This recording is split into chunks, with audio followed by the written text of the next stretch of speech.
Big city and small town freshman lawmakers weigh in on the legislative experience on today's Daily Update. And with us we have Representative Mark LePack from Claremore. How are you doing today, sir? I'm doing great. So tell me, what pushed you to run? Well, I found myself answering that question 4 or 5 different ways. And I think it's cliche to say that it's for your kids and your grandkids, but in the end, that's what it boiled down to. Now you're from Claremore. Tell me a little bit about Claremore. What do you love about there? Well, it's a small town still, even though it's close to Tulsa. It's retained its own identity. If you've never lived in a small town, it's hard to describe what appeals. I grew up in Oklahoma City, moved around with my company over many years, and in 1992 moved to Tulsa. My wife really wanted to be in a small town. I learned to love it pretty quickly. You know everybody there.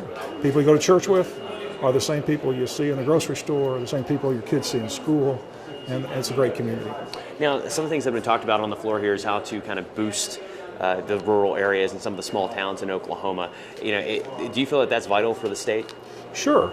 It's interesting when you get here, you start realizing it's not really about Republicans and Democrats, liberals and conservatives, so much as rural versus more metropolitan lifestyle. And that really is true on a lot of issues. I think in the end, our rural communities will remain vibrant if we can find a way to make sure there's employment there for people. And I think that's the key.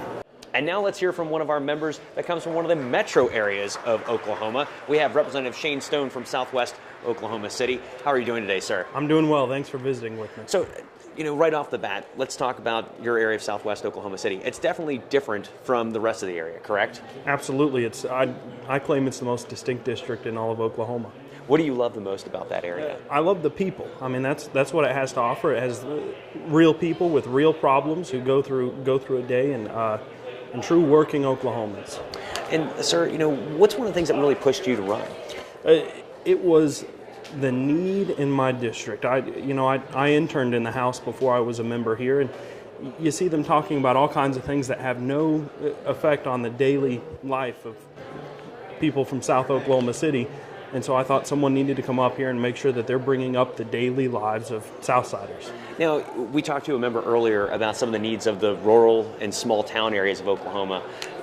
What about the metro areas like Oklahoma City? What are some of the big issues that you think that Oklahoma City needs? I think it's very similar to what the rural areas need. I think it's investment in our infrastructure, investment in our education, protection of our veterans and seniors. But a lot of times when we're talking about a single piece of legislation, it does do something different to urban Oklahoma compared to what it does to rural Oklahoma, and that's where we sometimes divide. For more on the Oklahoma House of Representatives' new class of legislators, keep tuning in to the Oklahoma House Daily Update.